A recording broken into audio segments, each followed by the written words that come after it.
بسم اللہ الرحمن الرحیم۔ دوستو، تصحیح کا بیان چل رہا ہے۔ پچھلے سبق کے اندر ہم نے جب مسئلہ کے اندر ورثاء کے ایک طائفے پر قصر ہو تو اس صورت میں ہم نے تصحیح کے 3 قاعدے پڑھے تھے۔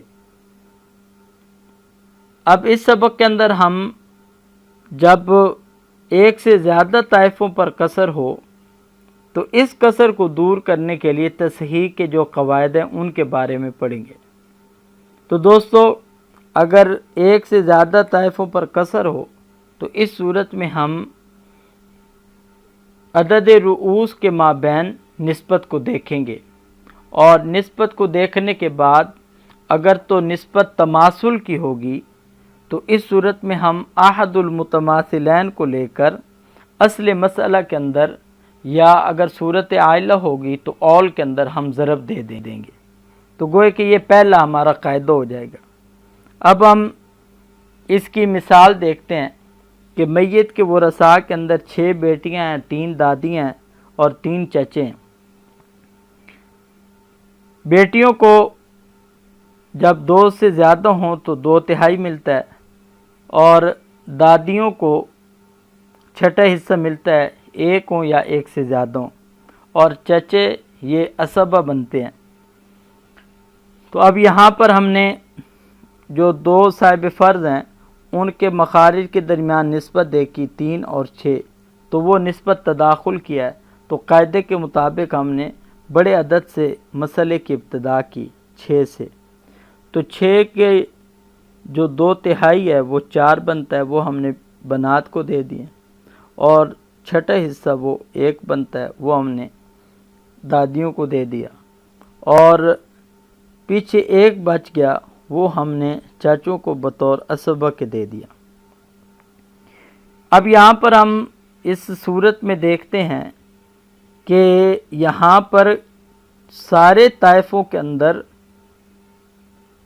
عدد سہام بغیر کسر کے تقسیم نہیں ہو رہا، کہ اب ایک جو ہے وہ 3 چچوں پر بھی بغیر کسر کے تقسیم نہیں ہو رہا، اسی طرح 1 حصہ عدد سہام جو ہے وہ 3 جدات پر بھی بغیر کسر کے تقسیم نہیں ہو رہا، اسی طرح 4 عدد سہام وہ 6 بنات یعنی 6 عدد رؤوس پر بھی بغیر کسر کے تقسیم نہیں ہو رہا۔ تو اب اس کسر کو دور کرنے کے لیے اب ہم اعداد رؤوس کے درمیان نسبت دیکھیں گے۔ تو یہاں پر اعداد رؤوس ایک تو 3 ہے، پھر یہ بھی 3 ہے، اور یہ 6 ہے، تو ہم ان کے درمیان نسبت دیکھیں گے۔ تو نسبت دیکھنے سے پہلے ہم یہ دیکھ لیتے ہیں کہ عدد رؤوس اور عدد سہام کے درمیان نسبت چیک کر لیتے ہیں تاکہ ہم اختصار کر سکیں۔ تو یہاں پر ہم دیکھتے ہیں کہ 6 اور 4 کے درمیان جو نسبت ہے وہ توافق کی ہے، تو اس صورت میں ہم عدد رؤوس کا وفق لے لیں گے اور اس کو ہم نسبت کے دیکھنے میں استعمال کر لیں گے۔ تو ہم 6 کی بجائے ہم 3 کو یہاں پہ شمار کریں گے، کیونکہ 3 وہ 6 کا وفق ہے۔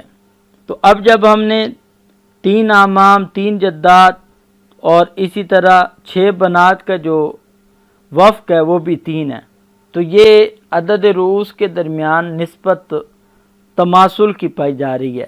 تو اب ہمارے قاعدے کے موافق ہم کیا کریں گے کہ احد المتماثلین کو لے کر اصل مسئلہ کے اندر ضرب دے دیں گے، تو وہ 6 3 بار 18، تو اب یہ ہمارے اس مسئلے کی تصحیح وہ 18 سے ہو جائے گی۔ اسی طرح اب ہم ورثاء کو اصل مسئلہ سے جتنے حصے ملے ہیں ان کو بھی اسی 3 مضروب کے ساتھ ضرب دیں گے۔ تو بنات کو 4 حصے ملے تھے، تو 4 3 بار 12، تو اب تصحیح میں سے ان کے 12 حصے ہو جائیں گے، اور 3 جدات کو اصل مسئلہ میں سے 1 حصہ ملا تھا، تو جب 1 کو ہم نے 3 کے ساتھ ضرب دی تو وہ 3 ہو گیا۔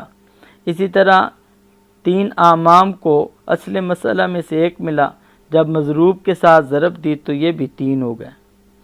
تو اب مسئلے کے اندر آپ سمجھ سکتے ہیں کہ ہر چاچے کا 1 ہو جائے گا، ہر جدہ کا بھی 1 ہو جائے گا، اور ہر بنت کے 2 حصے ہو جائیں گے۔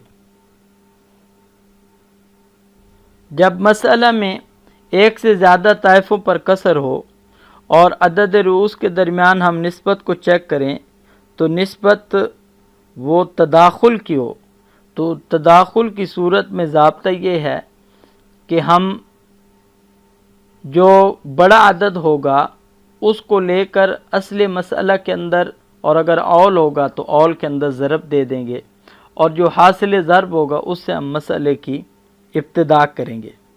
یہاں پر ہمارے سامنے صورت مسئلہ ہے جس کے اندر میت کے ورثاء کے اندر 4 بیویاں ہیں، 3 دادی ہیں اور 12 چچے ہیں۔ آپ کو پتہ ہے کہ بیویاں 1 ہوں یا 1 سے زیادہ ہوں تو میت کی اولاد نہ ہونے کی صورت میں ان کو چوتھائی ملتا ہے، اور دادیاں 1 ہوں یا 1 سے زیادہ ہوں تو ان کو چھٹا حصہ ملتا ہے، اور چچے جو ہیں وہ عصبہ بنفسی ہی بنتے ہیں۔ تو اب یہاں پر ہم نے جب دو صاحب فرض اکٹھے ہیں تو ان کے مخارج کے درمیان نسبت دیکھی 6 اور 4 کے درمیان، تو توافق کی نسبت ہے، توافق بالنسب۔ تو ایک کے وفق کو لے کر دوسرے کے کل میں ضرب دیا تو 2 بار 4 تو 6 2 بار 12 ہو جائے گا، تو 12 سے مسئلے کی ابتدا ہوگی۔ تو جب 12 سے مسئلے کی ہم ابتدا کریں گے تو اس صورت میں جو ربع بنے گا وہ 3 ہوگا، اور 12 کا سدس جو ہے وہ 2 بنے گا، اور اسی طرح باقی جتنے بھی حصے بچیں گے جو کہ 7 بنتے ہیں وہ ہم 12 چچوں کو دے دیں گے۔ اب دوستو آپ دیکھ رہے ہیں کہ یہاں پر 7 عدد سہام وہ 12 کے اوپر بغیر کسر کے تقسیم نہیں ہو رہا، اور 2 جو ہے وہ 3 جدات پر پورا تقسیم نہیں ہو رہا، اور اسی طرح 3 جو ہے وہ 4 زوجات پر پورا تقسیم نہیں ہو رہا ہے۔ تو اب یہاں پر 1 سے زیادہ طائفوں پر کسر پائی جاتی ہے، تو ہم اس کسر کو دور کرنے کے لیے عدد رؤوس کے درمیان نسبت کو دیکھیں گے۔ تو یہاں پر ہم نے جب نسبت کو دیکھا تو 4 اور 3 کے درمیان ہم نے نسبت دیکھی تو یہ ان کے درمیان تباین پائے جاتا ہے، ٹھیک ہے۔ تو تباین کی صورت میں یہی ضابطہ ہوتا ہے کہ ہم ایک کے کل کو لے کر دوسرے کے کل میں ضرب دے دیں گے، تو 4 3 بار 12، اب یہ ہمارے پاس 12 آ گیا۔ اب یہ جو 12 ہے اور اس طرح 12 عام چچے ہیں، یہ دونوں آپس میں ان کے درمیان جو نسبت ہے یہ تماثل کی بنتی ہے۔ تو تماثل کا ضابطہ ہم پڑھ چکے ہیں کہ احد المتماثلین سے ہم مسئلے کی ابتدا کریں گے۔ دوستو یہاں پہ آپ دیکھ رہے ہیں کہ یہ اس صورت کے اندر تباین بھی پایا جا رہا ہے اور تماثل بھی پایا جا رہا ہے، لیکن اصل ضابطہ یہی ہے کہ جب کوئی بھی ایسے عدد ہوں کہ جو دوسرے عدد کے اندر شامل ہوں، ان کا جز ہوں، تو اس کو تداخلی شمار کرتے ہیں۔ تو کیونکہ 3 جو ہے وہ 12 کے اندر بھی شامل ہے، اور اس طرح 4 بھی جو ہے وہ بھی 12 کے اندر شامل ہے، تو اس لیے اس صورت کو بھی ہم تداخل کی صورت قرار دیں گے۔ تو اب ہم 12 اور 3 کے درمیان نسبت دیکھتے ہیں تو وہ تداخل کی بنتی ہے۔ اسی طرح تو ہم 12 کو لے لیں گے، پھر 12 اور 4 کے درمیان ہم نسبت کو دیکھتے ہیں تو وہ بھی تداخل کی بنتی ہے۔ تو اسی طرح ہم 12 سے ہی مسئلے کی ابتدا کریں گے۔ تو 12 کو لے کر جو کہ اکبر العدد ہے اس کو اصل مسئلہ کے اندر ضرب دے دیں گے. 12 کو 12 کے ساتھ ضرب دیا تو اس مسئلے کی تصحیح وہ 144 سے ہوگی. اب اس کے بعد ورثاء کو تصحیح سے حصص دینے کے لیے 12 مضروب کے اندر جو ان کو اصل مسئلہ سے حصص ملے ہیں تو اس کو 12 مضروب سے ضرب دیں گے تو 12 3 بار 36 ہو جائے گا اور ہر زوجہ کا جو حصہ وہ 9 نکل آئے گا. اسی طرح جدات کو اصل مسئلہ میں سے 2 ملا ہے تو اس کو جب ہم 12 کے ساتھ ضرب دیں گے تو وہ 24 ہو جائے گا اور ہر جدہ کا جو حصہ ہے وہ 8 نکل آئے گا. اور اسی طرح 12 جو چچے ہیں ان کو اصل مسئلہ سے 7 ملا تھا تو جب ہم نے 7 کو 12 مضروب سے ضرب دی تو یہ اب 84 بن جائیں گے اور 84 میں سے ہر چچے کا 7 حصے ہو جائیں گے. اس طرح اس مسئلے کی تصحیح ہو جائے گی اور جو مختلف طائفوں پر کسر پایا جاتا تھا وہ دور ہو جائے گا. دوستو اسی طرح اگر ایک سے زیادہ طائفوں پر کسر پائی جائے اور اعداد رؤوس کے درمیان نسبت توافق کی پائی جائے تو اب یہاں پر قاعدہ یہ ہے کہ ہم اعداد رؤوس کے درمیان نسبت کو دیکھنے کے بعد ایک عدد رؤوس کے وفق کو لے کر دوسرے عدد رؤوس کے کل میں ضرب دے دیں گے. پھر جو حاصل ضرب ہوگا اس کو اگلے عدد رؤوس کے ساتھ دیکھیں گے. اگر وہاں پر بھی نسبت اسی طرح توافق کی ہوگی تو پھر ہم ایک کے وفق کو لے کر دوسرے کے کل میں ضرب دے دیں گے اور اس طرح جو پھر حاصل ضرب ہوگا اس کو ہم اصل مسئلہ کے اندر ضرب دے دیں گے تو اس سے جو ہمیں حاصل ضرب حاصل ہوگا وہ اس مسئلے کی تصحیح بنے گی. اس کی ہم یہاں پر مثال دیکھتے ہیں کہ جیسے میت کے ورثاء کے اندر 4 زوجات ہیں، 8 بیٹیاں ہیں، 15 دادیاں ہیں، 6 چچے ہیں. ورثاء کی تعداد دیکھ کر آپ لوگوں کو ہنسنا نہیں ہے. اصل وجہ یہ ہے کہ یہ صرف اور صرف آپ کو مسائل سکھانے اور سمجھانے کے لیے کچھ فرضی صورتیں بنائی گئی ہیں.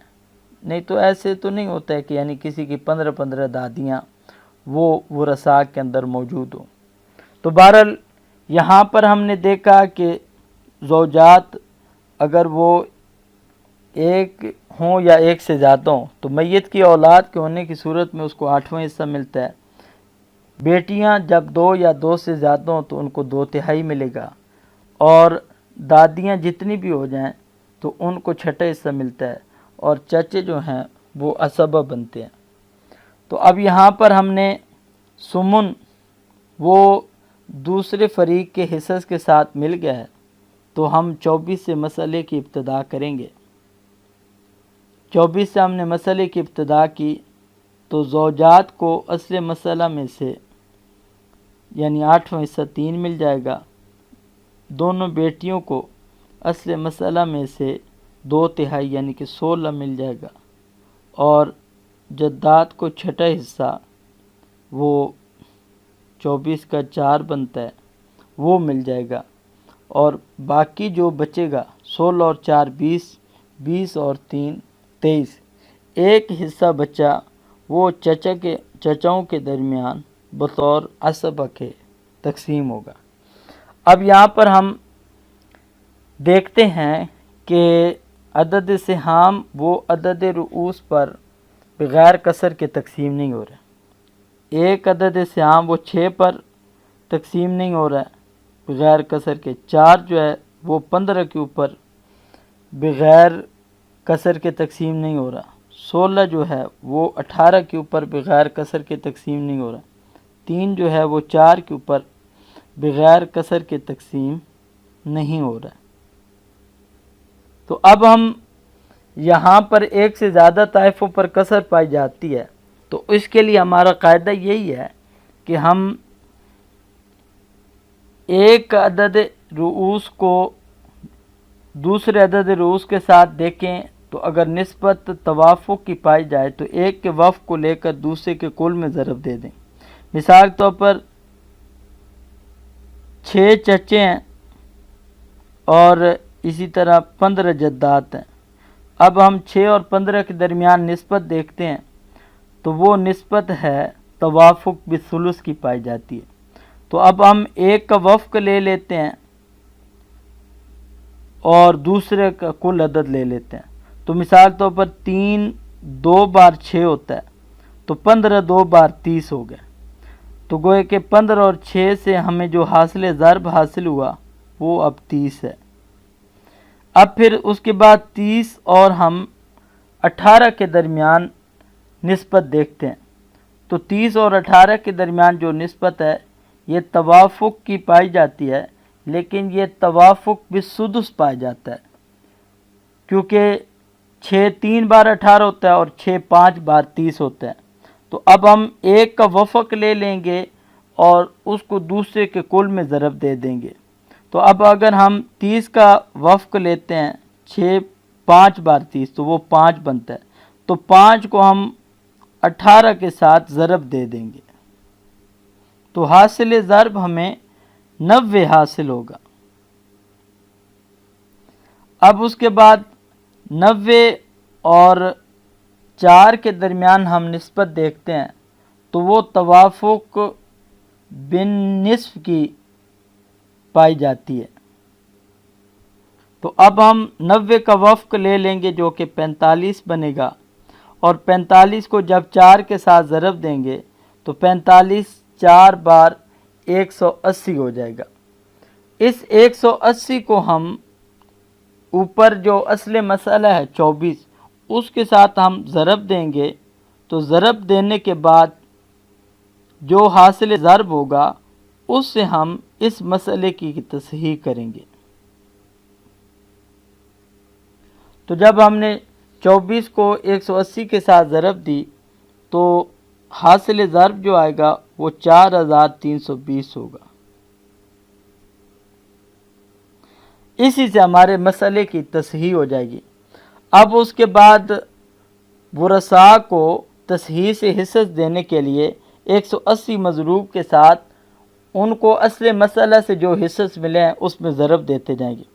تو اب زوجات کو اصل مسئلہ سے 3 ملے تھے تو 180 کے ساتھ جب ہم نے ضرب دیا تو ٹوٹل 540 ہو جائے گا، اور ہر بیوی کا جو حصہ ہے وہ 135 نکل آئے گا۔ اسی طرح بیٹیوں کو اصل مسئلہ سے 16 ملا تھا تو اب 16 کو ہم مضروب 180 کے اندر ضرب دے دیں گے، تو اب ان کا بھی جو تصحیح میں سے حصہ نکل آئے گا 2880 ہوگا، اور جب ہم 2880 کو 18 بیٹیوں پر تقسیم کریں گے تو ہر بیٹی کا حصہ 160 نکل آئے گا۔ اسی طرح 15 جدات کو اصل مسئلہ میں سے 4 ملے تھے تو جب ہم نے 180 مضروب کے اندر 4 کو ضرب دیا تو ہمیں 720 حاصل ہوا۔ 720 میں سے جب ہم اس کو 15 جدات پر تقسیم کرتے ہیں تو ہر دادی کا حصہ نکل آئے گا 48۔ اسی طرح چچاؤں کو اصل مسئلہ میں سے 1 ملا تھا، جب مضروب 180 کے اندر ضرب دی تو 180 حاصل ضرب آئے گا۔ اب جب ہم نے 180 کو 6 پر تقسیم کیا تو ہر چچے کا حصہ وہ 30 نکل آئے گا۔ تو یہ اس طرح ہماری یہ صورت حل ہو جائے گی۔